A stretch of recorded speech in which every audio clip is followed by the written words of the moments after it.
नमस्कार। कैसे हो आप सभी। उम्मीद करूंगा आप सभी अच्छे होंगे, अपनी अपनी पढ़ाई में व्यस्त होंगे।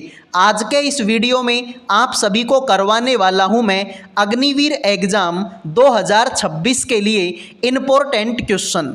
जैसा कि आप सभी को पता है अग्निवीर की एग्ज़ाम डेट आ चुकी है और आप सभी ने अपनी अपनी एग्ज़ाम डेट को चेक कर लिया होगा। तो एक बार मेरे भाई सारे के सारे स्टूडेंट अपनी अपनी जो एग्ज़ाम डेट है उसको कमेंट कर दो, ताकि मुझे पता चले कि किस डेट के और किस शिफ्ट के ज़्यादा स्टूडेंट हमारे साथ में लाइव हैं। तो मेरे भाई बेहतरीन बेहतरीन क्वेश्चन मैं आज के इस वीडियो में आपको करवाऊंगा।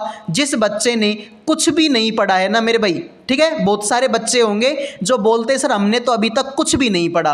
तो जिन्होंने कुछ भी नहीं पढ़ा होगा ना, वो बच्चे भी अगर इस वीडियो को देख लेंगे तो कम से कम 5 से 7 क्वेश्चन आपके इस एकमात्र वीडियो से सही हो जाएंगे। इस चीज़ की गारंटी है मेरे भाई, ठीक है। तो फटाफट से आ जाइए, शुरू करते हैं क्लास को। सवाल तुम्हारे सामने है, इतिहास का पिता किसे कहा जाता है। हेरोडोटस को, इरिटोस्थनीज को, सुकरात को, आर्किमिडीज को। तो अगर मेरे भाई आपको सिलेक्शन लेना है तो फटाफट से मेरे भाई सवाल का आंसर कीजिए। इतिहास का पिता किसे कहा जाता है। तो इतिहास का पिता बोलेंगे हेरोडोटस को। ऑप्शन नंबर 1 आपका राइट आंसर हो जाएगा।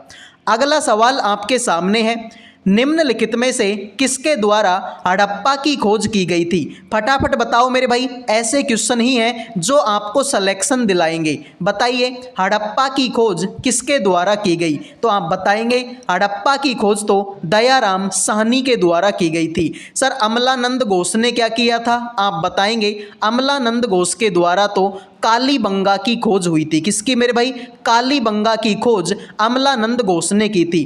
कालीबंगा का मतलब होता है काले रंग की चूड़ियाँ। क्या होता है मेरे भाई, काले रंग की चूड़ियाँ, इसका मतलब होता है कालीबंगा राजस्थान में है। कालीबंगा कहाँ पर है मेरे भाई, आपके राजस्थान में। अगला सवाल बढ़ते हैं मेरे भाई अगले सवाल पर। अगला सवाल देखिए, मोहनजोदड़ो में पाई जाने वाली सबसे बड़ी इमारत इनमें से कौन सी थी। बताइए मेरे भाई, मोहनजोदड़ो में पाई जाने वाली सबसे बड़ी इमारत इनमें से कौन सी थी। विशाल अन्नागार है, महान स्नानागार है, स्तंभ महल है, या फिर मेरे भाई 2 मंजिला मकान है। मोहनजोदड़ो में पाई जाने वाली सबसे बड़ी इमारत इनमें से कौन है। तो आप बताएंगे मेरे भाई विशाल अन्नागार। कौन सी है मेरे भाई, आपके विशाल अन्नागार इस सवाल का राइट आंसर हो जाएगा। मेरे भाई एग्जाम में ये भी क्वेश्चन आ सकता है कि मोहनजोदड़ो का मतलब क्या है, तो आपको पता होना चाहिए। जैसे अभी मैंने बताया कि कालीबंगा का मतलब क्या होता है, काले रंग की चूड़ियाँ। उसी तरीके से मोहनजोदड़ो का मतलब क्या होता है, आप बताएंगे मृतकों का टीला। क्या होता है मेरे भाई, आपके मृतकों का टीला। तो मेरे दोस्त अगर आपको नौकरी लेनी है तो ऐसे सवालों को आपको घोल के पीना है भाई, ठीक है। आइए चौथा सवाल है, सिंधु घाटी सभ्यता की मुख्य विशेषता इनमें से क्या मानी जाती है। बताइए भाई सिंधु घाटी सभ्यता की मुख्य विशेषता क्या है।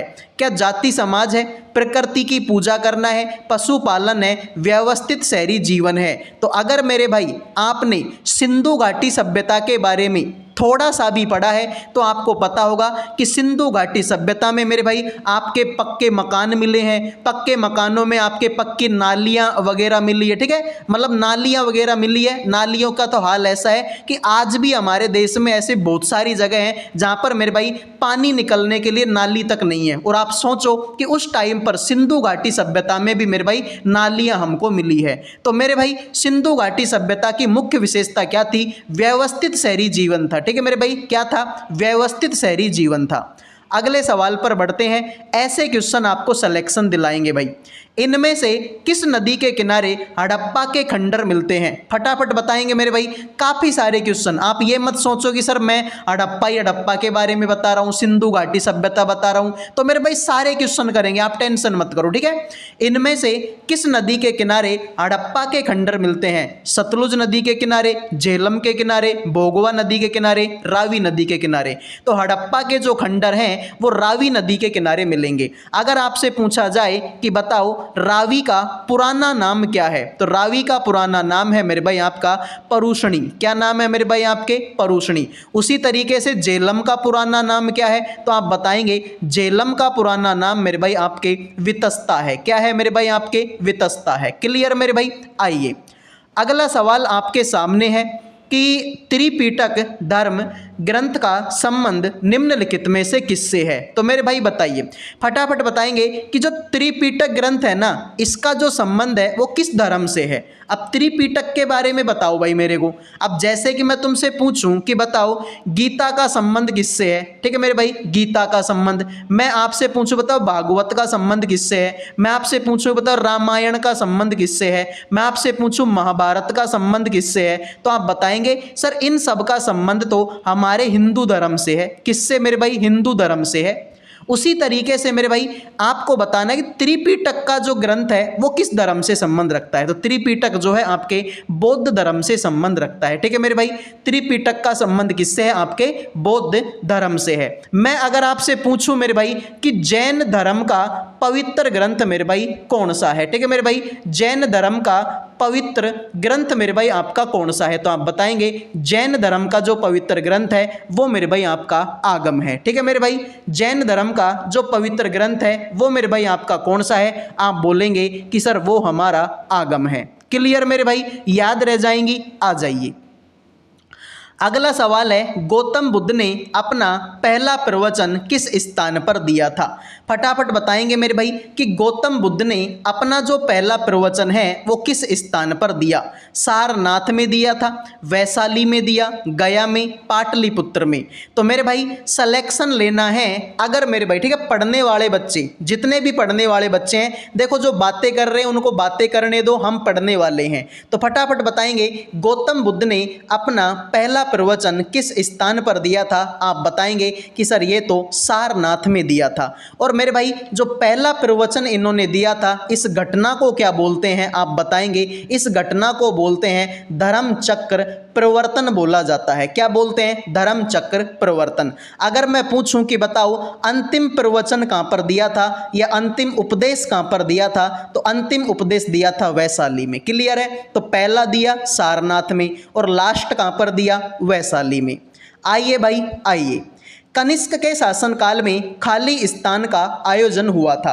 फटाफट बताएंगे मेरे भाई कनिष्क के शासनकाल में किसका आयोजन हुआ था। द्वितीय बौद्ध संगति का, प्रथम बौद्ध संगति का, चतुर्थ बौद्ध संगति या फिर मेरे भाई आपके तृतीय बौद्ध संगति। तो मेरे भाई फटाफट बताएंगे कनिष्क के शासनकाल में मेरे भाई किस बौद्ध संगति का आयोजन आपके किया गया था। तो प्रमुख बौद्ध संगति के बारे में आपके एग्जाम में क्वेश्चन आ सकता है मेरे भाई, तो फटाफट बताएंगे इस सवाल का आंसर आप लोगों का क्या होगा। ठीक है मेरे भाई, फटाफट बताइए। देखो कनिष्क के शासनकाल में आपके चतुर्थ बौद्ध संगति का आयोजन हुआ था। किसका मेरे भाई? चतुर्थ बौद्ध संगति का आयोजन आपका हुआ था। भाई देखो अगर मैं आपसे पूछूं कि बताओ प्रथम बौद्ध संगति का आयोजन किसके टाइम पर हुआ था, तो आप बताएंगे अजात शत्रु के टाइम पर। किसके टाइम पर? अजात शत्रु के टाइम पर। मैं पूछूं कि बताओ द्वितीय बौद्ध संगति का आयोजन किसके टाइम पर हुआ था, आप बताएंगे काला शोक के टाइम पर। किसके टाइम पर? काला शोक के टाइम पर। चतुर्थ बौद्ध संगति का आयोजन किसके टाइम पर हुआ, आप बता देंगे कनिष्क के टाइम पर। और तृतीय बौद्ध संगति का जो आयोजन है वो किसके टाइम पर हुआ था? सर सम्राट अशोक के टाइम पर। किसके टाइम पर मेरे भाई? आपके अशोक के टाइम पर। तो ये बात भी आपको याद होनी चाहिए। यहीं पर मेरे भाई तुमसे पूछा जाएगा कि बताओ जो पहली बौद्ध संगति है वो कहां पर हुई थी, तो आप बताएंगे सर पहली बौद्ध संगति तो राजगृह में हुई थी। कहां पर? राजगृह में। सर दूसरी कहां पर हुई थी? दूसरी तो मेरे भाई हमारे वैशाली में हुई थी। सर तीसरी बौद्ध संगति कहां पर हुई थी, आप बताएंगे तीसरी तो पाटलिपुत्र में हुई थी। और चौथी बौद्ध संगति जो कनिष्क के टाइम की थी ये मेरे भाई आपके कुंडल वन में हुई थी। ठीक है मेरे भाई, तो ये बात भी याद होनी चाहिए। पहली हुई कहां पर? राजगृह में। दूसरी कहां पर हुई? वैशाली में। तीसरी कहां पर हुई? पाटलिपुत्र में। और चौथी कहां पर हुई? आपके कुंडल वन में। अगला सवाल आपके सामने है, गौतम बुद्ध किस वंश से संबंध रखते थे? फटाफट बताएंगे मेरे भाई। गौतम बुद्ध का जो संबंध है वो आपके किस वंश से है? तो गौतम बुद्ध मेरे भाई आपके किस वंश के थे? शाक्य वंश के थे। किस वंश के थे मेरे भाई? शाक्य वंश के। आइए मेरे भाई, आइए, जैन धर्म में कुल कितने तीर्थकर आपके हुए थे? फटाफट बताएंगे मेरे भाई। जैन धर्म के कुल कितने तीर्थकर आपके हुए थे? 21, 22, 23 या फिर मेरे भाई आपका यहाँ पर टाइपिंग मिस्टेक है, इसको बना लो 24। तो आप बताएंगे मेरे भाई कि जैन धर्म के प्रमुख तीर्थकर, ठीक है, जैन धर्म के प्रमुख तीर्थकर, तो आप बता देंगे 24 आंसर इसका राइट आंसर हो जाएगा। क्लियर मेरे भाई? तो जिन्होंने 24 आंसर दे दिया है उनके मजे हैं, बाकी सभी का सवाल गलत हो गया। मैं आपसे पूछूं कि बताओ पहला तीर्थकर कौन था? तो पहला तीर्थकर था मेरे भाई आपके ऋषभ देव था। कौन था मेरे भाई आपके? ऋषभ देव। जबकि 24वां तीर्थकर कौन था? आप बताएंगे महावीर स्वामी था। कौन था मेरे भाई आपके? महावीर स्वामी। अगले सवाल पर बढ़ते हैं। मगध की प्रथम राजधानी कौन सी थी? फटाफट बताएंगे मेरे भाई। मगध की प्रथम राजधानी आपकी कौन सी थी? क्या वो राजगिर थी, वज्जी थी, पाटलिपुत्र थी या फिर वैशाली? तो मगध की प्रथम राजधानी का नाम था राजगिर। जिन्होंने ए आंसर दे दिया उनका सही है, बाकी सभी का गलत हो गया। सिकंदर महान ने जब भारत पर आक्रमण किया था उस समय किसका शासन था? तो बताएंगे मेरे भाई। सिकंदर महान ने जब भारत पर आक्रमण किया था उस समय पर किसका शासन था? अजात शत्रु का था, महापद्म नंद का था, गधनानंद का था, चंद्रगुप्त मौर्य का था? तो मेरे भाई ध्यान से देखिए मेरे भाई, सिकंदर, तो सिकंदर का युद्ध आपसे पूछा जाएगा। जैसे थोड़ी देर पहले मैंने बताया था ना कि जेलम, तो अगर आपसे पूछे कि बताओ जेलम का युद्ध, तो जेलम का युद्ध हो सकता है, या फिर आपसे पूछा जा सकता है कि बताओ वितस्ता का युद्ध। आपसे किसके बारे में पूछ जाएगा? वितस्ता का युद्ध। या फिर मेरे भाई तीसरा आपसे पूछा जाएगा आइडे स्पीज का युद्ध। किसका मेरे भाई? आइडे स्पीज का युद्ध। युद्ध एक ही है, नाम अलग अलग है। जैसे मेरे भाई तुम भी हो, तुम्हारा नाम स्कूल में कुछ और होगा, तुम्हारे दोस्त तुमको कुछ और नाम से बुलाते होंगे, तुम्हारे घर वाले तुमको कुछ और नाम से बुलाते होंगे, लेकिन तुम तो एक ही हो। उसी तरीके से युद्ध तो एक ही था लेकिन उसके 3 नाम है। एक तो जेलम का युद्ध है, उसी युद्ध का दूसरा नाम वितस्ता का युद्ध है, और उसी युद्ध का तीसरा नाम है हाइडे स्पीज का युद्ध। तो ये युद्ध किसके बीच में हुए थे? सिकंदर और पोरस के बीच में। तो ये कब हुआ था? 326 ईसा पूर्व में। तो मेरे भाई जब सिकंदर ने आक्रमण किया था उस समय पर किसका शासन था? धनानंद का था। किसका मेरे भाई? धनानंद का। यह नंद वंश का अंतिम शासक था। आइए अगला सवाल। तो मेरे भाई ऐसे सवालों को पढ़कर आप सिलेक्शन लोगे। अगर आपने इससे घटिया लेवल के सवाल कहीं पढ़े हैं तो उनको पढ़ के तो आपका सिलेक्शन होने वाला नहीं है। अर्थशास्त्र की रचना किसके द्वारा की गई थी? बताइए मेरे भाई। अर्थशास्त्र, तो आप बताएंगे अर्थशास्त्र की जो रचना है वो चाणक्य के द्वारा की गई थी। अब वैसे तो अर्थशास्त्र का संबंध किससे होता है मेरे भाई? पैसों से होता है। किससे मेरे भाई? पैसों से होता है, धन से होता है। लेकिन चाणक्य का ये जो अर्थशास्त्र था ना वो पैसों से संबंधित नहीं था, वो राजनीति से संबंधित था। किससे मेरे भाई? आपके राजनीति से। तो ये क्वेश्चन एग्जाम में आया हुआ है कि चाणक्य का अर्थशास्त्र किससे संबंधित था, तो आप बता देना। चाणक्य का अर्थशास्त्र राजनीति से संबंधित था। अगले सवाल पर बढ़ते हैं। निम्न में से किस वर्ष में कलिंग का युद्ध हुआ था? मेरे भाई कलिंग का युद्ध आपसे पूछा जाएगा कि किस युद्ध के बाद में सम्राट अशोक ने, ठीक है, किस युद्ध के बाद में जो हमारे सम्राट अशोक है उन्होंने बौद्ध धर्म को ग्रहण किया था। किसको मेरे भाई? बौद्ध धर्म को ग्रहण किया। तो ये क्वेश्चन एग्जाम में आया हुआ है कि कौन से युद्ध के बाद में सम्राट अशोक ने बौद्ध धर्म को ग्रहण किया? तो वो कलिंग का युद्ध था। और कब हुआ था मेरे भाई? 261 ईसा पूर्व में, ठीक है, 261 BC में ये युद्ध आपका हो गया था। आइए अगले सवाल पर बढ़ते हैं।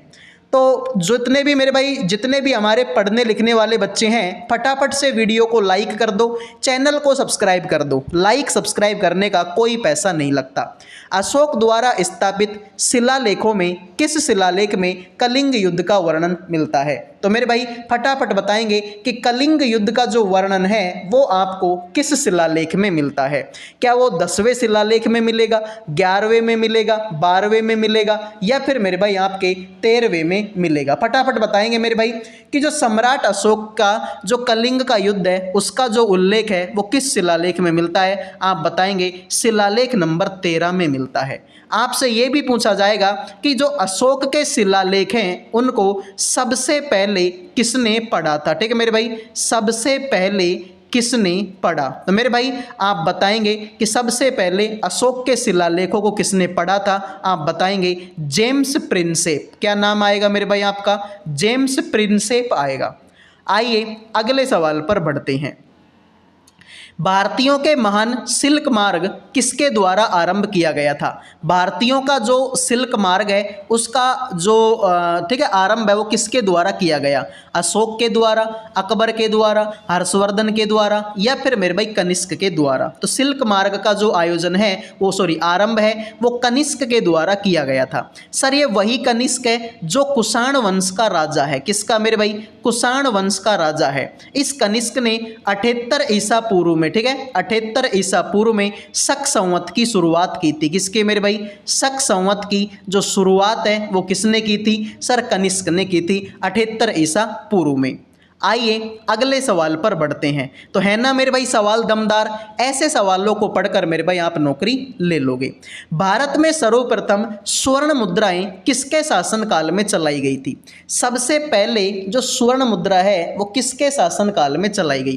कुषाण वंश में, मौर्य वंश में, गुप्त वंश में, भारतीय यूनानी में। तो आप बताएंगे राइट आंसर आपका भारतीय यूनानी हो जाएगा, ऑप्शन नंबर डी।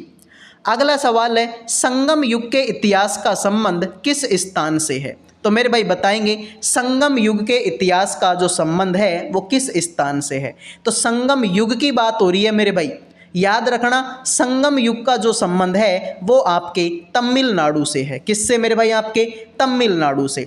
मेरे भाई एग्जाम में तमिलनाडु के मुख्यमंत्री आते हैं मेरे भाई, ठीक है आ सकता है कि तमिलनाडु के मुख्यमंत्री कौन है, क्योंकि नए मुख्यमंत्री बने हैं तो मेरे भाई तमिलनाडु के नए मुख्यमंत्री आ सकते हैं। अब मेरे भाई आप सबको पता होगा, आप सब लोग फिल्म देखते हो मेरे भाई, ठीक है आप सब लोग फिल्म देखते हो, आपने खूब साउथ की फिल्म देखी होंगी।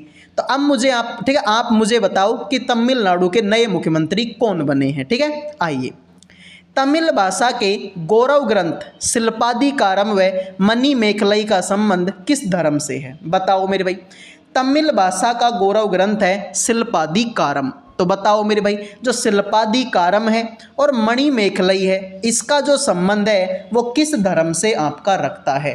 तो फटाफट बताएंगे भाई इस सवाल का राइट आंसर आपका क्या होगा। ठीक है बताइए मेरे भाई। तो देखते हैं आप में से कितने बच्चे हैं जो इस सवाल का राइट आंसर करेंगे। तो आप बताएंगे सर हिंदू धर्म से है। एक बार एग्जाम में पूछा गया कि बताइए शिल्पादिकारम के लेखक कौन है। तो आप बताएंगे शिल्पादिकारम के लेखक तो मेरे भाई आपके इंग्लो अडिगल हैं। क्या नाम है मेरे भाई, इंग्लो अडिगल शिल्पादिकारम के लेखक हैं।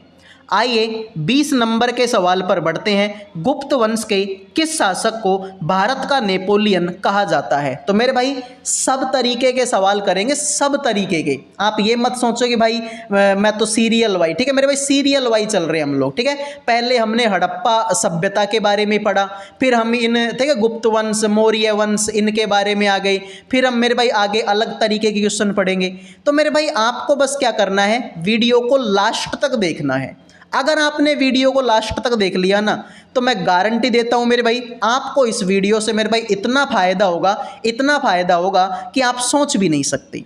गुप्त वंश के किस शासक को भारत का नेपोलियन कहा जाता है। तो सर भारत का जो नेपोलियन है उस किसको कहते हैं, समुद्र गुप्त को कहते हैं। ठीक है मेरे भाई भारत का नेपोलियन किसको कहते हैं, समुद्र गुप्त को। सर समुद्र गुप्त को सिक्कों पर वीणा बजाते दर्शाया। ठीक है भाई सिक्कों पर वीणा बजाते दर्शाया है। ठीक है सिक्कों पर वीणा बजाते किसको दर्शाया गया है, समुद्र गुप्त को दर्शाया गया है। सर समुद्र गुप्त ने तो आपका इलाहाबाद स्तंभ लेख लिखवाया था। कौन सा मेरे भाई, आपका इलाहाबाद स्तंभ लेख। तो अगर कोई आपसे पूछे नहीं बताओ इलाहाबाद स्तंभ लेख के लेखक कौन है, आप बता देना समुद्र गुप्त हैं। अगला सवाल है मेरे भाई, किस गुप्त शासक के दरबार में नवरत्न रहते थे? तो बताइए मेरे भाई, नवरत्न जो है किसके दरबार में रहते थे? फटाफट बताएंगे मेरे भाई, इस सवाल का राइट आंसर क्या होगा? तो मेरे भाई नवरत्न किसके दरबार में रहते थे? आप बताएंगे चंद्रगुप्त सेकंड के दरबार में। ठीक है, नवरत्न जो है किसके दरबार में रहते थे? चंद्रगुप्त सेकंड के दरबार में आपके रहते थे। क्लियर मेरे भाई? अब देखो यहाँ पर बात हो रही गुप्त शासक। बहुत सारे बच्चे जो हैं मेरे भाई आपके कंफ्यूज हो सकते हैं। ठीक है, बहुत सारे बच्चे जो हैं क्या हो सकते हैं मेरे भाई? कंफ्यूज हो सकते हैं, क्योंकि मेरे भाई नवरत्न, ठीक है, जो नवरत्न है ना, नवरत्न वो तो मेरे भाई किसी और के दरबार में भी रहते थे। ठीक है मेरे भाई, जो नवरत्न है ना वो तो अकबर ही है शायद वो। ठीक है, अकबर के शासनकाल में भी आपके नवरत्न तो रहते थे।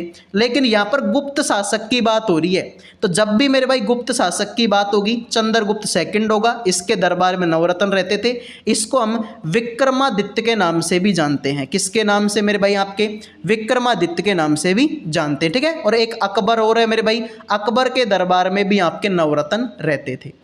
आइए अगला सवाल, निम्न में से किस गुप्त शासक का अन्य नाम विक्रमादित्य था? तो अभी मैंने बताया कि विक्रमादित्य के नाम से चंद्रगुप्त सेकंड को जाना जाता है। समुद्रगुप्त के जीवन पर लिखी गई प्रयाग प्रशस्ति किसके द्वारा लिखी गई थी? तो बताइए भाई, प्रयाग प्रशस्ति अभी थोड़ी देर पहले मैंने बताया कि समुद्रगुप्त वो आदमी है जिसको सिक्कों पर वीणा बजाते दर्शाया गया है। अभी थोड़ी देर पहले मैंने बताया कि समुद्रगुप्त ने प्रयाग प्रशस्ति बोल दो या इलाहाबाद स्तंभ लेख बोल दो। ठीक है, इसका दूसरा नाम क्या है मेरे भाई? आपका इलाहाबाद स्तंभ लेख। तो ये इलाहाबाद स्तंभ लेख को लिखा किसने था? तो लिखने वाला कौन था? हरिसेन था, और संस्कृत भाषा में इसको लिखा गया। कौन सी भाषा में मेरे भाई? संस्कृत भाषा में। आइए अगले सवाल पर बढ़ते हैं। इनमें से कौन सी रचना कालिदास की नहीं है? तो बताइए मेरे भाई, इनमें से कौन सी रचना जो है कालिदास के द्वारा नहीं लिखी गई?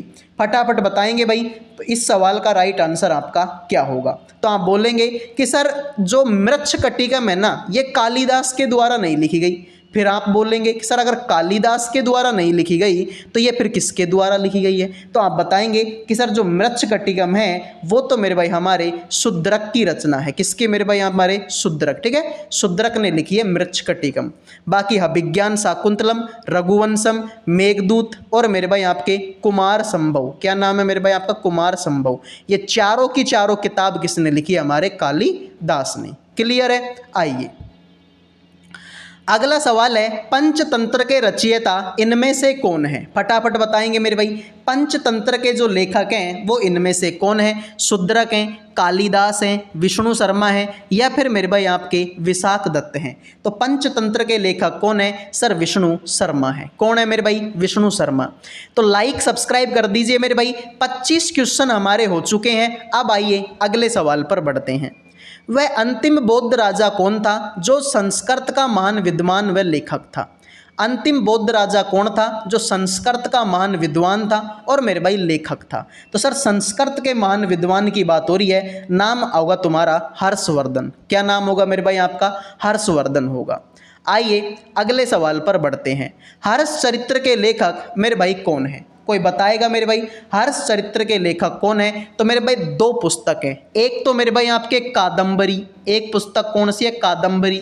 और एक पुस्तक मेरे भाई कौन सी है? आपकी हर्ष चरित्र। तो दोनों के लेखक कौन है? दोनों के लेखक हमारे बाणभट्ट है। ठीक है, कादंबरी की बात कर लो चाहे हर्ष चरित्र की बात कर लो, दोनों के लेखक कौन होंगे? बाणभट्ट होंगे। अगला सवाल आपके सामने है, हर्षवर्धन के शासनकाल में खालिस्तान नामक चीनी यात्री भारत आया था। तो बताइए हर्षवर्धन के शासनकाल में कौन सा चीनी यात्री भारत आया था? तो आप बताएंगे मेरे भाई हेनसांग आया था। कौन सा मेरे भाई आपका? हेनसांग आया था। ये बात आपको याद होनी चाहिए। क्लियर मेरे भाई? तो हर्षवर्धन के शासनकाल में कौन भारत आया था मेरे भाई आपके? सर ये तो हमारा कौन आया था? हेनसांग आया था। ठीक है मेरे भाई, बिल्कुल। अगर मैं आपसे बात करता हूँ मेरे भाई कि हेनसांग की पुस्तक का क्या नाम है, तो हेनसांग ने किताब लिखी थी मेरे भाई, उस किताब का नाम है सीयू की। क्या नाम है मेरे भाई आपके? सीयू की। जबकि अगर मैं तुमसे पूछूं मतलब फाहियान किसके दरबार में आया था, तो फाहियान आया था हमारे चंद्रगुप्त सेकंड के दरबार में। ठीक है मेरे भाई, तो हेनसांग आया, हर्षवर्धन के दरबार में, और फाहियान आया चंद्रगुप्त सेकंड के दरबार में। अगला सवाल देखो भाई, निम्नलिखित में से कौन नागानंद नाटक के रचयिता हैं? तो बताइए मेरे भाई, नागानंद नाटक के रचयिता मेरे भाई आपके कौन है? तो आप बताएंगे सर नागानंदा की बात हो रही है, इसका राइट आंसर तो हर्षवर्धन हो जाएगा। हर्षवर्धन ने मेरे भाई एक तो नागानंदा लिखी, कौन सी मेरे भाई? नागानंदा। एक मेरे भाई आपके प्रियदर्शिका लिखी, कौन सी मेरे भाई आपके? प्रियदर्शिका लिखी। और एक मेरे भाई इसने रत्नावली लिखी, कौन सी मेरे भाई? रत्नावली। ठीक है, तो हर्षवर्धन ने नागानंदा लिखी, प्रियदर्शिका लिखी और मेरे भाई आपके रत्नावली लिखी थी। आइए अगले सवाल पर बढ़ते हैं। वातापी इनमें से किसकी राजधानी थी? फटाफट बताएंगे कि वातापी किसकी राजधानी थी? राष्ट्रकूटों की थी, चोल की थी, चालुक्यों की थी, या फिर मेरे भाई आपके पांड्य वंश की थी? तो फटाफट बताएंगे कि जो वातापी है वो किसकी राजधानी थी? तो आप बताएंगे कि जो वातापी है वो तो चालुक्य वंश की राजधानी थी। ठीक है मेरे भाई, किसकी? सर ये तो हमारे चालुक्य वंश की क्या थी मेरे भाई आपके? राजधानी थी। तो राइट आंसर चालुक्य होगा। अगर मैं आपसे पूछूं कि बताओ राष्ट्रकूट वंश की राजधानी मेरे भाई आपके कौन सी थी? तो आप बताएंगे कि राष्ट्रकूट राजवंश की जो राजधानी है वो तो मेरे भाई आपके कौन सी थी? सर वो तो मान्यखेत थी। कौन सी मेरे भाई आपके? मान्यखेत। अगर मैं आपसे पूछूं चोल वंश की राजधानी क्या थी? तो मेरे भाई चोल वंश की राजधानी मेरे भाई आपके कौन सी थी? एक तो देखो भाई, एक चोल वंश मेरे भाई आपका राज्य है ना, इसकी जो राजधानी वो टाइम टाइम पर मेरे भाई बदलती रही। पहले कुछ और थी, बाद में कुछ और हो गई। तो जो भी आपको ऑप्शन मिले ना वो कर लेना। मैं आपको दोनों देखो, एक तो तंजावुर भी चोल वंश की राजधानी थी। अब ऑप्शन में तंजावुर मिले तो तंजावुर कर देना, या फिर आपको ऑप्शन में अगर उरियर मिले ना, उरियर, तो उरियर भी आप कर सकते हो, क्योंकि उरियर भी मेरे भाई आपके चोल वंश की राजधानी थी। ठीक है, अगर मैं आपसे पूछूं ना चोल वंश, तो चोल वंश की स्थापना किसने की थी? चोल वंश की जो स्थापना है वो तो विजयालय ने की थी। किसने मेरे भाई आपके? विजयालय ने चोल वंश की स्थापना की थी। अगला सवाल है, किस शासक द्वारा महाबलीपुरम के रथ मंदिर का निर्माण करवाया गया था? तो बताइए मेरे भाई, महाबलीपुरम के रथ मंदिर का जो निर्माण है वो किसके द्वारा किया गया था? तो आप बताएंगे नरसिंह वर्मन फर्स्ट के द्वारा। ठीक है मेरे भाई, किसके द्वारा? नरसिंह वर्मन फर्स्ट के द्वारा। क्लियर है? आइए लाइक सब्सक्राइब कर दीजिए मेरे भाई, ऐसे क्वेश्चन आपको सिलेक्शन दिलाएंगे। बाद में मत बोलना कि सर आपने हमको पढ़ाया नहीं था। तो आइए, किसके शासनकाल के समय में अजंता व एलोरा की गृह चित्रकला विकसित हुई थी? तो सर अजंता और एलोरा की जो गृह चित्रकला है वो राष्ट्रकूट वंश के शासनकाल में आपके क्या हुई थी? विकसित हुई। ठीक है, आपसे पूछ देना कि अजंता एलोरा की गुफाओं का निर्माण किसने करवाया था? तो आप बता देना राष्ट्रकूट राजाओं ने करवाया था। सर राष्ट्रकूट वंश का संस्थापक मेरे भाई आपका कौन था? तो राष्ट्रकूट वंश का जो संस्थापक है उसका नाम है दंती दुर्ग। क्या नाम है मेरे भाई? दंती दुर्ग। अगले सवाल पर बढ़ते हैं, इनमें से किसके मध्य तक्कोलम का युद्ध हुआ था? तो बताइए मेरे भाई, जो तक्कोलम का जो युद्ध है वो किस किस के बीच में आपका हुआ था? तो आप बताएंगे राष्ट्रकूट और पांड्यों के बीच में, चोल और चालुक्यों के बीच में, राष्ट्रकूट और पल्लवों के बीच में, चोल और राष्ट्रकूटों के बीच में। तो मेरे भाई तक्कोलम का जो युद्ध है चोल और राष्ट्रकूट के बीच में आपका हुआ था। आइए अगले सवाल पर बढ़ते हैं, विजय स्तंभ का जो निर्माण है वो किसके द्वारा करवाया गया था? पृथ्वीराज चौहान, राणा कुंभा, राणा सांगा, रणजीत सिंह। तो मेरे भाई विजय स्तंभ का जो निर्माण है वो राणा कुंभा के द्वारा करवाया गया था। ठीक है मेरे भाई, राणा कुंभा के द्वारा विजय स्तंभ का निर्माण आपके करवाया गया था। राणा सांगा ने तो मेरे भाई खानवा का युद्ध किया था। कौन सा मेरे भाई? खानवा का युद्ध आपका किया था 1527 में। ठीक है मेरे भाई, खानवा का युद्ध कब हुआ था? 1527 में। अगला सवाल देखो मेरे भाई, किसके द्वारा गीत गोविंद काव्य की रचना की गई थी? बताइए मेरे भाई, गीत गोविंद के लेखक मेरे भाई आपके कौन है? ठीक है, फटाफट बताएंगे गीत गोविंद के लेखक कौन है? आप बताएंगे कि सर वो तो हमारे जयदेव हैं। सर चंद्रबरदाई ने क्या लिखा? आप बताएंगे पृथ्वीराज रासो। पृथ्वीराज रासो के लेखक कौन है? सर वो चंद्रबरदाई है। अगले सवाल पर बढ़ते हैं। किस शासक को दिल्ली सल्तनत का वास्तविक संस्थापक माना जाता है? तो दिल्ली सल्तनत का, भाई देखो अब यहाँ पर दो चीज़ें मैटर करेंगी। एक तो आपसे पूछा जाएगा कि दिल्ली सल्तनत का संस्थापक कौन है। तो दिल्ली सल्तनत का अगर संस्थापक पूछा जाएगा तब तो मेरे भाई आंसर क्या होगा? कुतुबुद्दीन ऐबक होगा। तब तो आंसर क्या होगा? कुतुबुद्दीन ऐबक। लेकिन अगर वास्तविक संस्थापक पूछा जाएगा तब आंसर तुम्हारा इल्तुतमिश होगा। ठीक है, तो अगर सिर्फ संस्थापक पूछा जाए तो कुतुबुद्दीन ऐबक, वास्तविक संस्थापक पूछा जाए तो इल्तुतमिश आंसर हो जाएगा। आइए अगले सवाल पर बढ़ते हैं। किताबुल हिंद नामक पुस्तक के रचयिता कौन है? तो बताइए मेरे भाई, किताबुल हिंद के लेखक मेरे भाई आपके कौन हैं? तो आप बताएंगे इब्न बतूता है, अल बरूनी है, अमीर खुसरो है, या फिर मेरे भाई आपके गुलबदन बेगम है। फटाफट बताएंगे मेरे भाई आपके राइट आंसर आपका क्या होगा। तो सर बात हो रही है किताबुल हिंद के, तो किताबुल हिंद के लेखक मेरे भाई कौन है? आप बताएंगे कि इसका राइट आंसर अल बरूनी हो जाएगा। क्या हो जाएगा मेरे भाई? अल बरूनी। किताबुल हिंद के लेखक कौन है? अल बरूनी। मेरे भाई इब्न बतूता के बारे में क्वेश्चन एग्जाम में आपसे पूछा जाएगा। ठीक है मेरे भाई, किसका क्वेश्चन? Ibn Battuta. तो सबसे पहले देखो, जो इब्न बतूता है वो कहाँ का रहने वाला था? सर मोरक्को का रहने वाला था। किसके टाइम पर भारत आया था? मोहम्मद बिन तुगलक के टाइम पर। ठीक है मेरे भाई, मोहम्मद बिन तुगलक के टाइम पर ये कहाँ पर आया था मेरे भाई? आपके भारत आया था। और इसकी पुस्तक का नाम क्या था? इसकी पुस्तक का नाम तो रिहला था। क्या था मेरे भाई आपके? इसकी पुस्तक का नाम तो मेरे भाई आपका रिहला था। अगर आपसे गुलबदन बेगम की पुस्तक भी अगर आपसे पूछी जाए कि बताओ गुलबदन बेगम ने कौन सी पुस्तक लिखी थी, तो आप बताएंगे हुमायूं नामा लिखी थी। कौन सी मेरे भाई? हुमायूं नामा। तो किताबुल हिंद के लेखक कौन है? अल बरूनी। इब्न बतूता मोरक्को का रहने वाला था, मोहम्मद बिन तुगलक के टाइम पर आया था, रिहला पुस्तक इसने लिखी थी, गुलबदन बेगम हुमायूं नामा पुस्तक इसने लिखी है। आइए अगले सवाल पर बढ़ते हैं। तो लाइक सब्सक्राइब कर दीजिए मेरे भाई। सारे के सारे क्वेश्चन वो क्वेश्चन मैं तुमको करवा रहा हूँ जो तुम्हारी एग्जाम में पूछे जा रहे हैं और मेरे भाई पूछे जाएंगे। इनमें से किस शासक ने स्वयं को खुदाई खिदमतकार कहा था? तो बताइए मेरे भाई, किसने स्वयं को खुदाई खिदमतकार बोला था? कुतुबुद्दीन ऐबक ने बोला था, या फिर इल्तुतमिश ने, बलबन ने, अलाउद्दीन खिलजी ने? तो मेरे भाई अलाउद्दीन खिलजी ने तो स्वयं को सिकंदर ए सानी कहा था। क्या बोला था? सिकंदर ए सानी। तो सिकंदर ए सानी कौन है? अलाउद्दीन खिलजी।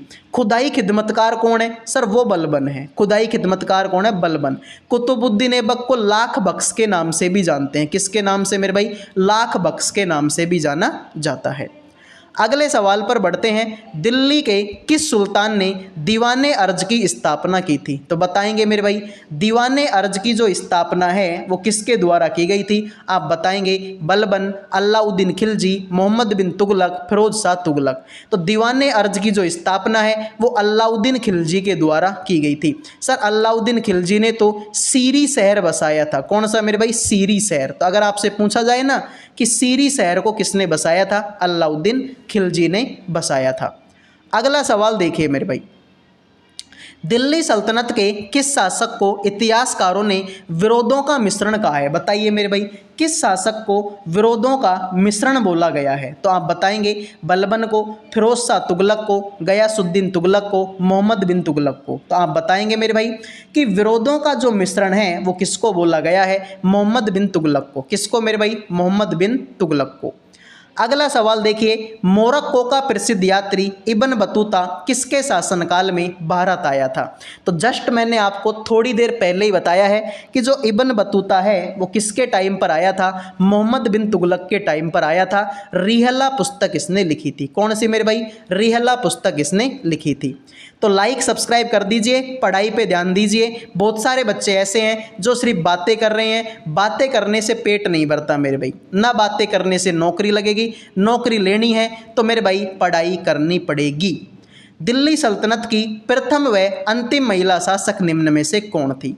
तो दिल्ली सल्तनत की प्रथम और अंतिम महिला शासक कौन थी? सर वो तो रजिया सुल्तान थी। कौन थी मेरे भाई? रजिया सुल्तान। 1236 से लेकर 1240 तक इसने शासन किया था। ठीक है, रजिया सुल्तान ने 1236 से 1240 तक शासन किया था। किसकी बेटी थी ये? इल्तुतमिश की बेटी थी। अगर कोई पूछे ना कि बताओ इल्तुतमिश की बेटी कौन थी, तो सर वो तो रजिया सुल्तान थी। आइए अगले सवाल पर बढ़ते हैं। विजयनगर साम्राज्य का सबसे महानतम राजा किसे माना जाता है? तो विजयनगर साम्राज्य का सबसे महान राजा किसको बोला जाएगा? सर कृष्णदेव राय को बोला जाएगा। अगर मैं आपसे पूछूं कि विजयनगर साम्राज्य की स्थापना किसने की थी, तो स्थापना की थी हरिहर और बुक्का ने। तो देखो दो चीज़ें हैं, विजयनगर साम्राज्य की स्थापना किसने करी? हरिहर और बुक्का ने। और विजयनगर साम्राज्य का सबसे महान राजा किसको माना गया? कृष्णदेव राय को माना गया। आइए अगले सवाल पर बढ़ते हैं। किस स्थान पर से विजयनगर साम्राज्य के खंडर मिले हैं? तो बताओ मेरे भाई, विजयनगर साम्राज्य के जो खंडर हैं वो आपको कहाँ से मिले हैं? तो आप बताएंगे सर हम्पी से मिले हैं। सर ये हम्पी क्या है मेरे भाई? तो हम्पी मेरे भाई आपके विजयनगर साम्राज्य की राजधानी है। किसकी मेरे भाई? विजयनगर साम्राज्य की राजधानी। कि विजयनगर साम्राज्य की राजधानी का क्या नाम है? सर वो तो हम्पी है। और हम्पी मेरे भाई आपके तुंगभद्रा नदी के किनारे बसी हुई है। ठीक है मेरे भाई, तुंगभद्रा नदी के किनारे। तो कभी भी अगर एग्जाम में क्वेश्चन पूछ लिया जाए कि बताओ हम्पी किस नदी के किनारे बसी हुई है? तुंगभद्रा नदी के किनारे। और विजयनगर साम्राज्य की राजधानी थी। तालीकोटा का युद्ध, जिसे राक्षस तांगड़ी का युद्ध भी कहा जाता है, कब हुआ था? तो मेरे भाई ये वो तालीकोटा का युद्ध है जिसमें विजयनगर साम्राज्य खत्म हो गया था। ठीक है, कभी अगर आपसे पूछे ना कि विजयनगर साम्राज्य मेरे आपका नष्ट कब हुआ था, तो विजयनगर साम्राज्य नष्ट हो गया था कब? तालीकोटा के युद्ध में। और तालीकोटा का युद्ध को राक्षस तांगड़ी का युद्ध भी कहते हैं। कब हुआ था? 1565 में। ठीक है मेरे भाई, कब हुआ? 1565 में। अगला सवाल है, बीजपुर स्थित गोल गुंबज का निर्माण किसके शासनकाल में करवाया गया था?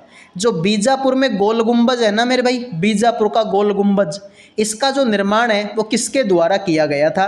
तो आप बताएंगे मोहम्मद आदिल शाह के द्वारा किया गया। किसके? देखो कन्फ्यूज मत होना मेरे भाई, कन्फ्यूज मत होना। एक तो मोहम्मद आदिल शाह है, एक यूसुफ आदिल शाह है। तो भाई बीजापुर का जो गोल गुंबज है ना, इसका निर्माण किसने करवाया था? सर आदिल शाह मोहम्मद। ठीक है, मोहम्मद आदिल शाह ने इसका निर्माण करवाया था। आइए, कबीर के उपदेशों का संग्रह किसमें मिलता है? तो कबीर के जो उपदेश हैं उनका जो संग्रह है वो आपको कहाँ पर मिलेगा? सर वो मिलेगा हमें कहाँ पर? बीजक में मिलेगा। कहाँ पर मेरे भाई? बीजक में। आइए मेरे भाई अगले सवाल पर बढ़ते हैं। इनमें से कौन अद्वैतवाद के प्रवर्तक थे? तो बताइए मेरे भाई, अद्वैतवाद के प्रवर्तक इनमें से कौन थे? शंकराचार्य, नामदेव, रामानुजाचार्य या फिर मेरे भाई चैतन्य महाप्रभु? तो भाई अद्वैतवाद के प्रवर्तक कौन थे? आप बताएंगे शंकराचार्य थे। तो भाई ऐसे क्वेश्चनों को पढ़ के आप अग्निवीर में सिलेक्शन ले सकते हैं। बेहतरीन क्वेश्चन है, बेहतरीन लेवल के क्वेश्चन है मेरे भाई।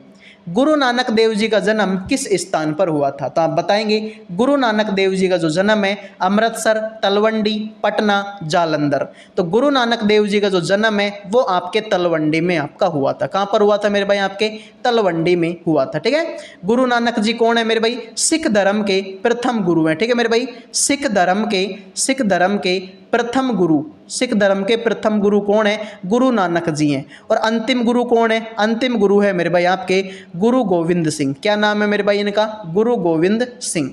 तो अंतिम कौन है? गुरु गोविंद सिंह। पहले कौन है? गुरु नानक जी। बात किसकी कर रहे हैं? सिख धर्म की। 50वां क्वेश्चन है, प्रेम वाटिका की जो रचना है वो किसके द्वारा की गई थी? प्रेम वाटिका की रचना सूरदास के द्वारा, चैतन्य के द्वारा, कबीर के द्वारा, रसखान के द्वारा। तो मेरे भाई आपके प्रेम वाटिका की जो रचना है वो किसके द्वारा की गई थी? सर वो तो रसखान के द्वारा की गई थी। ठीक है, प्रेम वाटिका की जो रचना है वो किसके द्वारा की गई? रसखान के द्वारा। भारत में चिश्ती सिलसिले को किनके द्वारा स्थापित किया गया था? ठीक है, भारत में चिश्ती सिलसिले को किसके द्वारा स्थापित किया गया? शेख मुन्नुद्दीन चिश्ती, निजामुद्दीन औलिया, कुतुबुद्दीन बख्तियार काकी या फिर मेरे भाई आपका बाबा फरीद। तो भाई चिश्ती सिलसिले को किसके द्वारा शुरू किया गया था? नाम से ही पता चला चिश्ती, तो चिश्ती किस में? इसी में है, शेख मुन्नुद्दीन चिश्ती। क्या नाम है मेरे भाई? शेख मुन्नुद्दीन चिश्ती।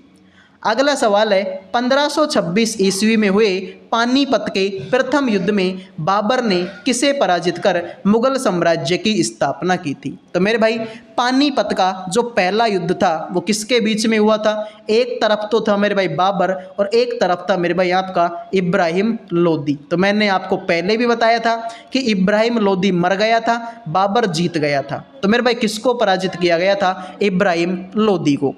अगला सवाल है पहला अंग्रेज व्यापारी जो जहांगीर के दरबार में आया था। पहला अंग्रेज व्यापारी कौन था जो जहांगीर के दरबार में आया था? सर टॉमस रो था, कैप्टन हॉकिंस था, जॉब चारनाक था या फिर आपका कोलंबस था? तो मेरे भाई पहला अंग्रेज व्यापारी कौन है जो कि मेरे भाई आपके जहांगीर के दरबार में आया था? कैप्टन हॉकिंस है। क्या नाम है मेरे भाई? Captain Hawkins. अगला सवाल है हुमायूं नामा किसके द्वारा लिखी गई थी? तो थोड़ी देर पहले ही मैंने आपको बताया था, बार बार मैं इसको रिपीट नहीं करूंगा। मेरे भाई पता भी तो चले कि आप सच में पढ़ रहे हो या फिर मेरे भाई सिर्फ मजे लूट रहे हो, ठीक है? तो इसका जवाब मैं नहीं बताऊंगा, आप बताओ। थोड़ी देर पहले मैंने बताया था कि हुमायूं नामा किसके द्वारा लिखी गई थी, तो इसका जवाब आपको बताना है। किस शासक के द्वारा ग्रैंड ट्रंक रोड का निर्माण करवाया गया था? तो बताइए मेरे भाई ग्रैंड ट्रंक रोड का जो निर्माण है वो किसके द्वारा किया गया था? तो आप बताएंगे कि सर ये तो हमारे शेरशाह सूरी के द्वारा किया गया था। ठीक है मेरे भाई, किसके द्वारा? शेरशाह सूरी के द्वारा। एक मेरे भाई आपको युद्ध याद रखना है 1539 का। 1539 में कौन सा युद्ध हुआ था? आप बता देना सर। चौसा का युद्ध हुआ था। किसका मेरे भाई? चौसा का युद्ध। किसके बीच में हुआ था? शेरशाह सूरी और मेरे भाई किसके बीच में? हुमायूं के बीच में हुआ था। ठीक है भाई, 1539 का जो चौसा का युद्ध है शेरशाह सूरी और हुमायूं के बीच में हुआ था। एक मेरे भाई इसी तरीके से 1540 का पूछा जाएगा। इसको मेरे भाई हम बिलग्राम का युद्ध बोलते हैं। ठीक है, बिलग्राम का युद्ध बोल दो या फिर मेरे भाई आपके कन्नौज का युद्ध बोल दो। ठीक है, तो एक हुआ 1539 में, चौसा का युद्ध बोलते हैं। एक हुआ 1540 में जिसको बिलग्राम या कन्नौज का युद्ध बोलते हैं। ये किसके बीच में हुए थे? शेरशाह सूरी और हुमायूं के बीच में। याद रह जाएंगे मेरे भाई दोनों बातें, भूलोगे तो नहीं, भूलना मत भाई। अकबरनामा के रचनाकार कौन है? अबुल फजल हैं, मुल्ला दो प्याजा हैं, फैजी हैं, बदायूनी हैं।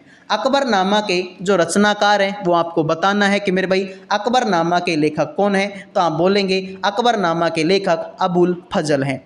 अकबरनामा का जो तीसरा पार्ट है, ठीक है मेरे भाई, जो अकबरनामा का तीसरा भाग है इसको हम किस नाम से जानते हैं? आईने अकबरी के नाम से जानते हैं। ठीक है, अकबरनामा के तीसरे भाग को आईने अकबरी के नाम से जाना जाता है। किस मुगल शासक के शासनकाल को इतिहासकारों के स्वर्णिम युग कहा जाता है? तो मेरे भाई किस मुगल शासक के शासनकाल को इतिहासकारों का स्वर्णिम युग बोला जाता है? फटाफट कमेंट करेंगे तो आप बताएंगे शाहजहां के शासनकाल को। किसके शासनकाल को? शाहजहां। ये वही शासन राजा है मेरे भाई जिसने ताजमहल का निर्माण करवाया था। ठीक है मेरे भाई, ताजमहल का निर्माण। आपसे पूछा जाएगा कि ताजमहल का वास्तुकार कौन है? तो ताजमहल का वास्तुकार है मेरे भाई आपके उस्ताद अहमद लाहौरी। ठीक है मेरे भाई, उस्ताद अहमद लाहौरी। तो कभी भी पूछा जाए कि ताजमहल का वास्तुकार कौन है? उस्ताद अहमद लाहौरी। और मेरे भाई आगरा का किला किसने बनवाया था? आप बताएंगे आगरा का किला। अब बहुत सारे बच्चे तो यही कन्फ्यूजन में रहते हैं कि आगरा का किला और ताजमहल अलग अलग है क्या? बिल्कुल मेरे भाई अलग अलग है। आगरा का किला अलग चीज़ है, ताजमहल अलग चीज़ है।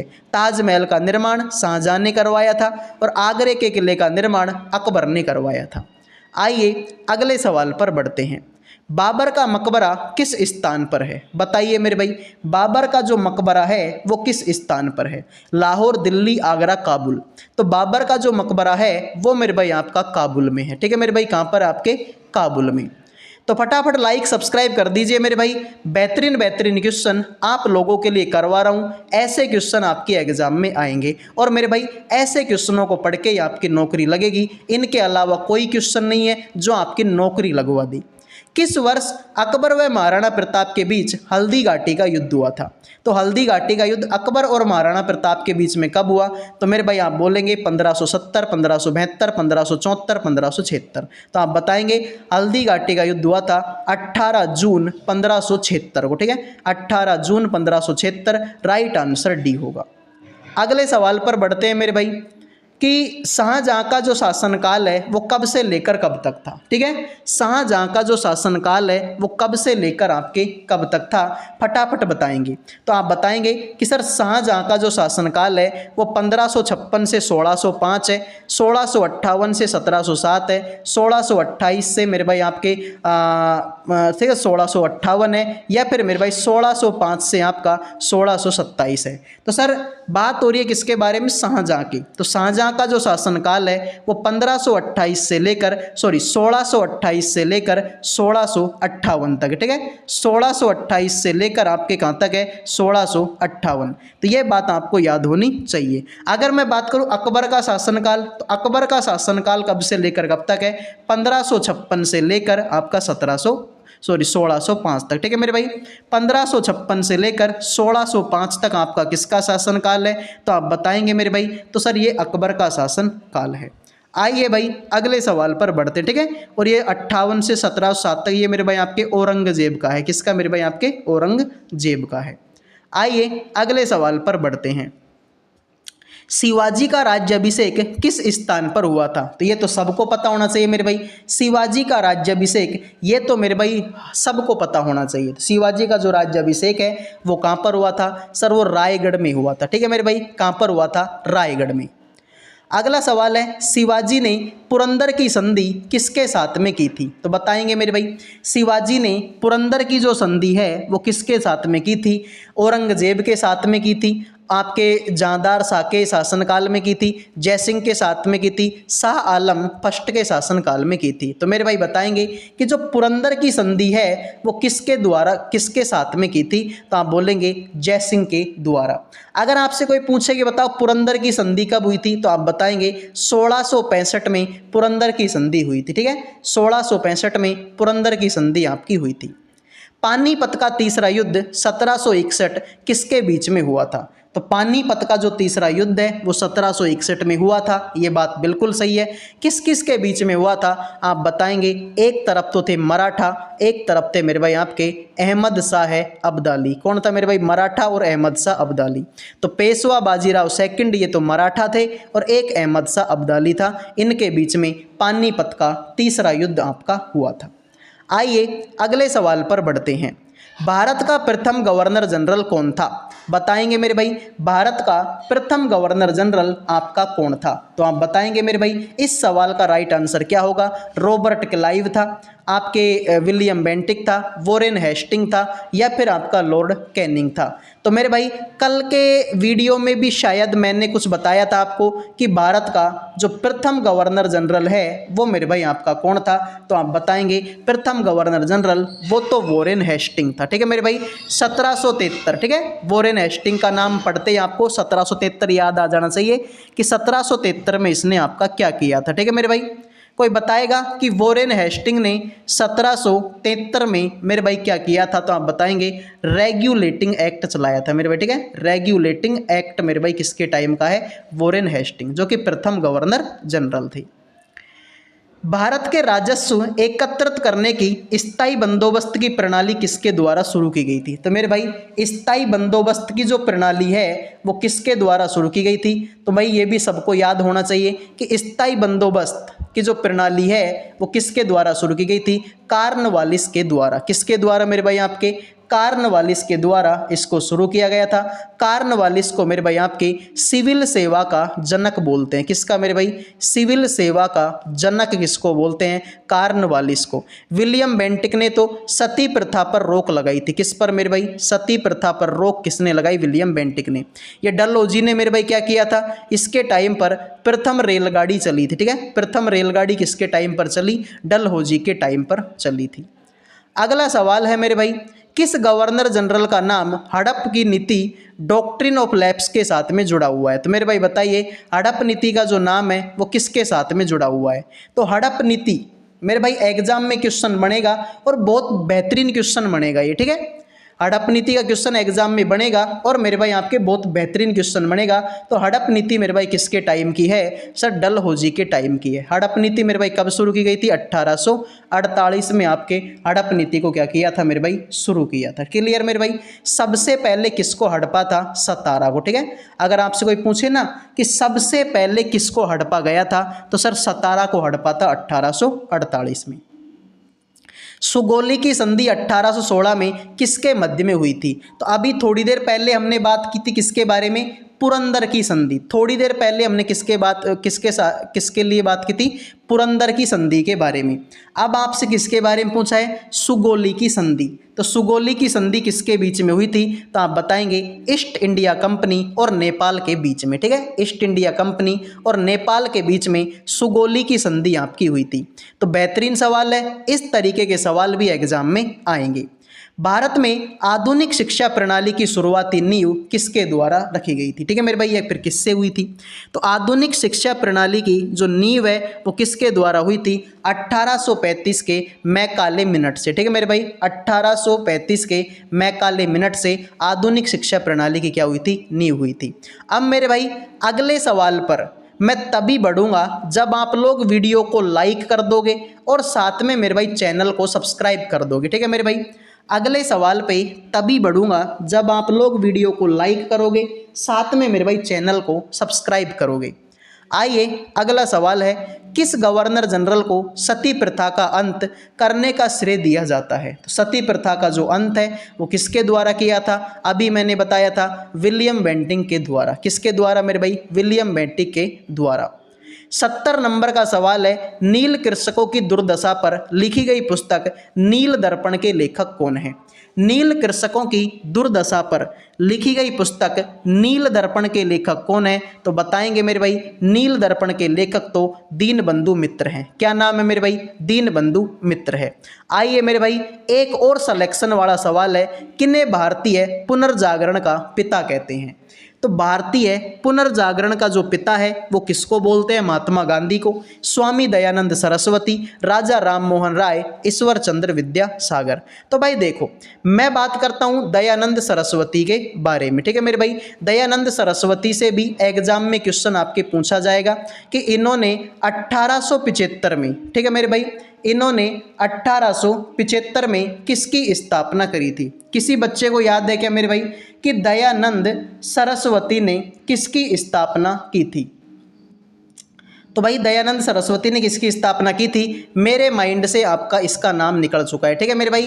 देखो 1875 में की थी, इतना तो मुझे याद है मेरे भाई, ठीक है। इतना तो मुझे याद है कि मेरे भाई इन्होंने 1875 में स्थापना की थी। और मेरे भाई किसकी स्थापना की थी मेरे भाई? ये आपके एग्जाम में क्वेश्चन बनेगा आर्य समाज, ठीक है मेरे भाई। 1875 में इन्होंने आर्य समाज की स्थापना की थी।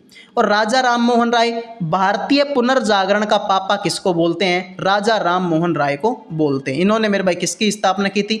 इन्होंने एक तो आत्मीय सभा की स्थापना की थी, एक मेरे भाई इनके ब्रह्म समाज की स्थापना की थी। किसकी मेरे भाई? आपके ब्रह्म समाज की, ठीक है। तो राइट आंसर आपका ऑप्शन नंबर क्या होगा? सी हो, ठीक है। अगले सवाल पर बढ़ते हैं। स्वामी विवेकानंद ने किस वर्ष में शिकागो धर्म संसद में भाषण दिया था? तो आप बताएंगे सर शिकागो धर्म सम्मेलन, राइट आंसर होगा 1893। देखो 1893 एक इंपॉर्टेंट डेट है। इस 1893 में क्या क्या हो? देखो एक तो आपका हुआ था शिकागो धर्म सम्मेलन हुआ, ठीक है। शिकागो धर्म सम्मेलन कब हुआ? 1893 में। इसी 1893 में महात्मा गांधी दक्षिण अफ्रीका गए थे, ठीक है मेरे भाई। महात्मा गांधी दक्षिण अफ्रीका गए थे। तो ये बात भी एग्जाम में पूछी जा सकती है। और एक मेरे भाई इसी 1893 में जो आपकी एनी बेसेंट है ना, एनी बेसेंट, वो भारत आई थी, ठीक है। एनी बेसेंट भारत आई थी, ठीक है। तो मेरे भाई 1893 में शिकागो धर्म सम्मेलन आपका हुआ था। महात्मा गांधी दक्षिण अफ्रीका गए थे और एनी बेसेंट भारत आई थी, ठीक है। देखिए 1893 में 1873 में सत्यशोधक समाज की स्थापना किसके द्वारा की गई थी? महात्मा ज्योतिबा फूले, दयानंद सरस्वती, गोपाल हरि देशमुख, राजा राम मोहन राय। तो मेरे भाई सत्यशोधक समाज की जो स्थापना है वो किसके द्वारा की गई थी? महात्मा ज्योतिबा फूले के द्वारा की गई थी। आइए अगले सवाल पर बढ़ते हैं। थियोसॉफिकल सोसाइटी का मुख्यालय भारत में कहाँ पर स्थित है? तो मेरे भाई ध्यान से देखो, थियोसॉफिकल सोसाइटी की अगर मैं बात करूं तो इसकी जो स्थापना है वो आपके मैडम एच.पी. ब्लावत्स्की ने की थी। किसने मेरे भाई? Madam HP. ब्लावत्स्की ने इसकी स्थापना की थी। और इसका जो हेडक्वार्टर है वो भारत में कहाँ पर है? अडियार में। ठीक है, अगर आपसे पूछा जाए ना कि थियोसॉफिकल सोसाइटी की स्थापना किसके द्वारा की गई? Madam HP. ब्लावत्स्की के द्वारा 1875 में। और इसका भारत में हेडक्वार्टर कहाँ पर? आपके अडियार में। अगला सवाल आपके सामने है कि वेदों की ओर लौटो ये किसने कहा था? ठीक है, तो वेदों की ओर लौटो का जो नारा है वो आपके किसने दिया था?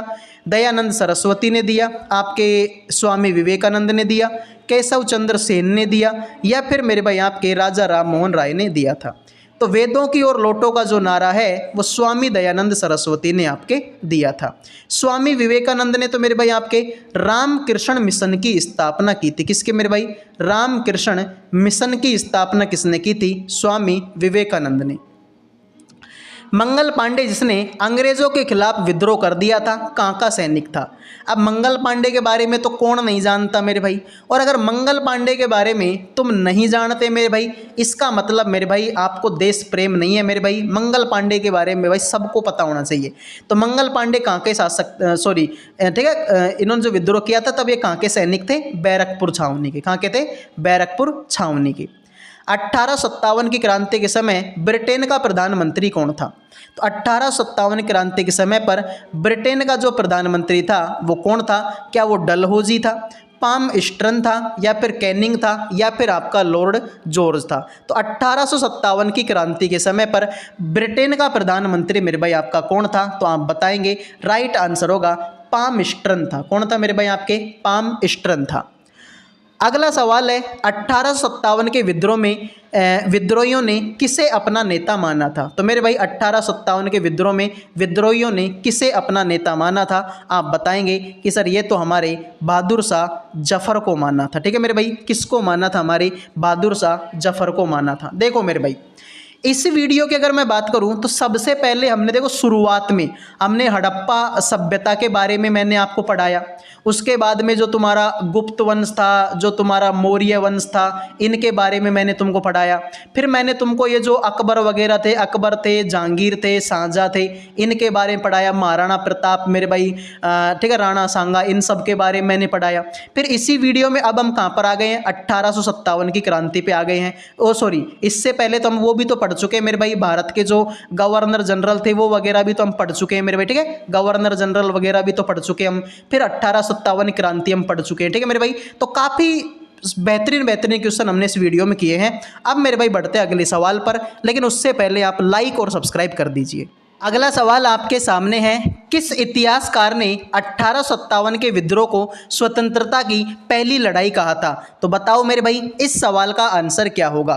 किस इतिहासकार ने 1857 के विद्रोह को स्वतंत्रता की पहली लड़ाई कहा था? आप बोलेंगे, राइट आंसर होगा आर.सी. मजूमदार ने। किसने बोला था? आर.सी. मजूमदार ने। अगला सवाल आपके सामने है कि भारतीय राष्ट्रीय कांग्रेस की स्थापना किस वर्ष में हुई थी? सबको पता होना चाहिए मेरे भाई, भारतीय राष्ट्रीय कांग्रेस की जो स्थापना है वो कब हुई थी? आप बताएंगे 1885 में हुई थी। कब हुई थी मेरे भाई? 1885 में। अगला सवाल आपके सामने है, किसके द्वारा इंडियन नेशनल कांग्रेस की स्थापना की गई थी? तो बताइए मेरे भाई, जो इंडियन नेशनल कांग्रेस है जिसको हम शॉर्ट में बोलते हैं INC, इसकी जो स्थापना है वो किसके द्वारा की गई? Mahatma Gandhi, Jawaharlal Nehru, A.O. Hume, Lord Dufferin.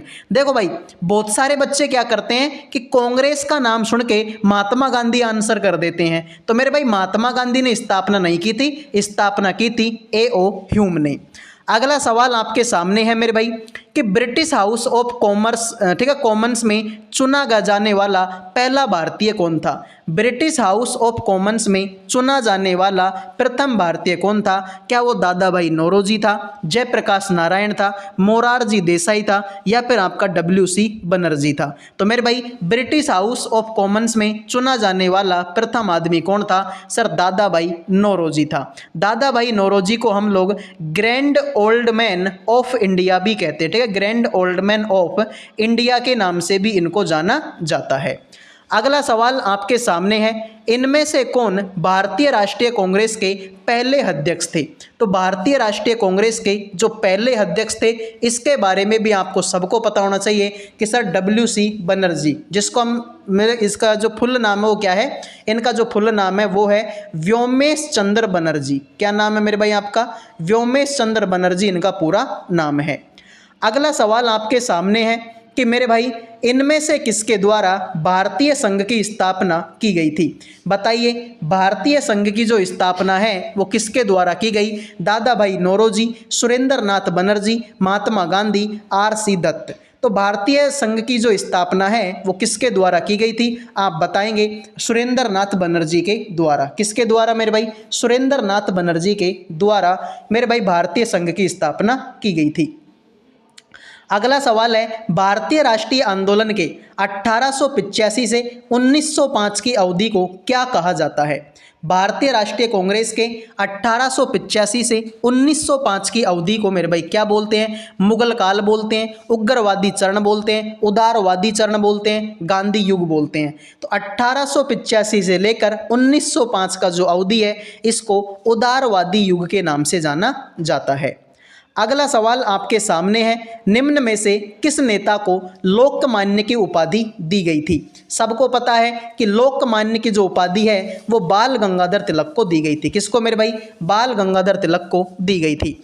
अगला सवाल है, वर्ष 1905 में बंगाल के विभाजन के समय पर वायसराय कौन था? तो मेरे भाई बंगाल विभाजन के समय पर, अब देखो बंगाल विभाजन कब हुआ? सर 1905 में हुआ। 1905 में आपका स्वदेशी आंदोलन भी हुआ था, ठीक है। स्वदेशी आंदोलन कब हुआ? 1905 में। उस समय पर वायसराय कौन था? आप बताएंगे लॉर्ड कर्जन उस समय पर आपका वायसराय था। अगले सवाल पर बढ़ते हैं, भारतीय राष्ट्रीय कांग्रेस की पहली महिला अध्यक्ष कौन थी? तो भारतीय राष्ट्रीय कांग्रेस की जो पहली महिला अध्यक्ष है उसका सबको पता है नाम कि सर वो तो एनी बेसेंट है। लेकिन एनी बेसेंट भारत की थोड़ी है। अगर पूछा जाए कि प्रथम भारतीय महिला कौन है तो भारतीय महिला सरोजनी नायडू है, ठीक है। भारतीय राष्ट्रीय कांग्रेस की पहली, सॉरी भारतीय ही पूछा है इसने, ठीक है, भारतीय ही पूछा है। तो भारतीय महिला अध्यक्ष कौन है? सरोजनी नायडू। अगर वो भारतीय शब्द नहीं देता, वो सिर्फ ये पूछता कि पहली महिला अध्यक्ष कौन है तो एनी बेसेंट हो जाता, लेकिन उसने भारतीय बोला है इसलिए आपका सरोजनी नायडू आंसर होगा। अगला सवाल है कि मेरे भाई मुस्लिम लीग की स्थापना किस वर्ष में की गई थी? तो मुस्लिम लीग की स्थापना 1904, 1906, 1908, 1912। तो मुस्लिम लीग की जो स्थापना है वो कब हुई थी? 1906 में हुई थी। अगला सवाल आपके सामने है मेरे भाई, सिलेक्शन लेना है तो ऐसे सवालों को बिल्कुल मत छोड़ना, ऐसे सवाल एग्जाम में आते हैं। किस एक्ट के तहत मुसलमानों को प्रथम निर्वाचन मंडल दिया गया था? तो मुसलमानों को प्रथम निर्वाचन जो मंडल है वो कब दिया था? इंडिया काउंसिल एक्ट 1861 में, गवर्नमेंट ऑफ इंडिया एक्ट 1909 में, गवर्नमेंट ऑफ इंडिया एक्ट 1919 में, गवर्नमेंट ऑफ इंडिया एक्ट 1935 में। तो मुसलमानों को प्रथम निर्वाचक मंडल कब दिया गया? 1909 में आपका दिया गया था, ठीक है मेरे भाई, 1909 में। सर 1909 में और क्या हुआ था आप बताएंगे? मार्ले मिंटो सुधार अधिनियम, ठीक है मेरे भाई। मार्ले मिंटो सुधार अधिनियम कब का है? 1909 का है। 91 नंबर का सवाल आपके सामने है, महात्मा गांधी ने किस आंदोलन से भारतीय राजनीति में प्रवेश किया था? तो महात्मा गांधी ने किस आंदोलन से भारतीय राजनीति में प्रवेश किया था? आप बताएंगे कि सर वो तो चंपारण आंदोलन था। कौन सा मेरे भाई? चंपारण आंदोलन। मैंने आपको बताया था ना मेरे भाई कि 1917 में आपका कौन सा आंदोलन हुआ था? चंपारण आंदोलन हुआ था। फिर उसके बाद में 1918 में महात्मा गांधी ने खेड़ा आंदोलन कर दिया था। फिर महात्मा गांधी ने 1920 में असहयोग आंदोलन कर दिया था। फिर महात्मा गांधी ने 1930 में मेरे भाई सविनय अवज्ञा आंदोलन कर दिया था, ठीक है, सविनय अवज्ञा आंदोलन। फिर महात्मा गांधी ने 1942 में भारत छोड़ो आंदोलन कर दिया था। तो शुरुआत मेरे भाई कहाँ से की थी? चंपारण आंदोलन 1917, ठीक है। 1917 में चंपारण आंदोलन, 1918 में खेड़ा आंदोलन, 1920 में असहयोग, 1930 में सविनय अवज्ञा और 1942 में भारत छोड़ो आंदोलन। तो स्टार्टिंग कहाँ से हुई थी? चंपारण आंदोलन से। इनमें से किस समाचार पत्र का संपादन गांधी जी ने किया था? बताओ मेरे भाई, गांधी जी ने कौन सा समाचार पत्र आपका चलाया था? 92वें नंबर का क्वेश्चन आपके सामने है।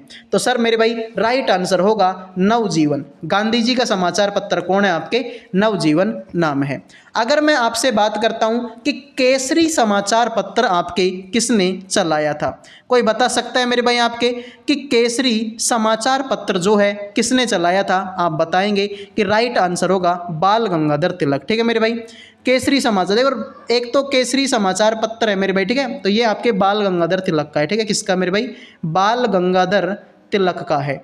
वहीं अगर आपसे पूछ जाए कि राजस्थान केसरी किसका है? राजस्थान केसरी, तो राजस्थान केसरी में फिर तुम्हारा आंसर चेंज हो जाएगा। राजस्थान केसरी में तो फिर विजय सिंह पथिक आंसर आएगा। क्या नाम आएगा? विजय सिंह पथिक। ठीक है, तो अगर सिर्फ केसरी पूछेगा तो बाल गंगाधर तिलक, अगर राजस्थान केसरी पूछेगा तो विजय सिंह पथिक आंसर हो जाएगा।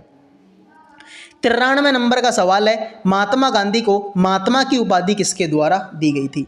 तो महात्मा गांधी को महात्मा की उपाधि किसने दी थी? सर रविंद्रनाथ टैगोर ने दी थी। किसने? रविंद्रनाथ टैगोर ने। और महात्मा गांधी को राष्ट्रपिता की उपाधि किसने दी? सर महात्मा गांधी को राष्ट्रपिता की उपाधि सुभाष चंद्र बोस ने दी थी। किसने मेरे भाई? सुभाष चंद्र बोस ने। दोनों अलग अलग है भाई। महात्मा गांधी को राष्ट्रपिता किसने बोला? सुभाष चंद्र बोस ने। महात्मा गांधी को महात्मा किसने बोला? रविंद्रनाथ टैगोर ने। दोनों चीजें आपके याद होनी चाहिए। 94 नंबर का सवाल है, आज़ाद हिंद फौज के संस्थापक मेरे भाई कौन थे? तो आज़ाद हिंद फौज की स्थापना किसने की थी? सुभाष चंद्र बोस ने की थी, कैप्टन मोहन सिंह ने की थी, रास बिहारी बोस ने की थी, खुरबख्श सिंह डिल्लन ने की थी। तो मेरे भाई आज़ाद हिंद फौज के संस्थापक कौन थे? कैप्टन मोहन सिंह थे।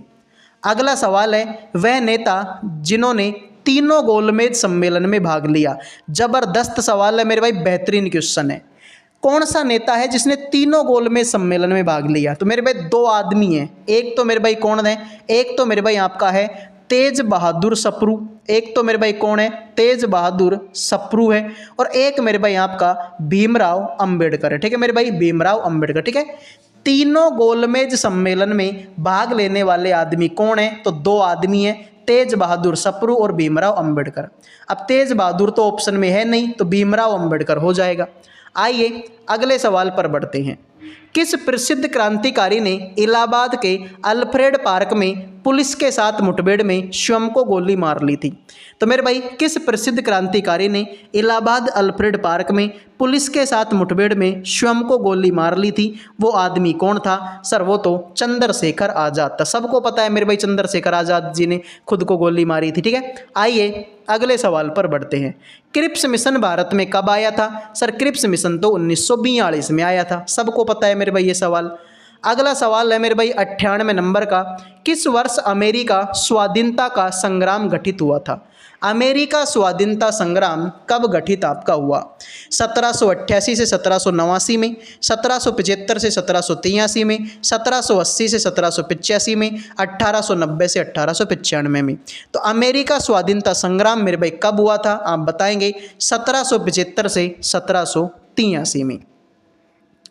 अगला सवाल है 99, इनमें से किसे रूस की क्रांति का जनक कहते हैं? तो रूस की क्रांति का जो जनक है वो किसको बोला जाता है? आप बताएंगे मेरे भाई। वोल्टेयर को जानते हैं, मोंटेस्क्यू को जानते हैं, करेंस्की को जानते हैं, लेनिन को जानते हैं। तो मेरे भाई रूसी क्रांति का जो जनक है वो आपके किसको जानते हैं? करेंस्की को जानते हैं। किसको मेरे, सॉरी, रूसी क्रांति की बात हो रही है ना, लेनिन आंसर होगा। क्या होगा मेरे भाई आपका? लेनिन।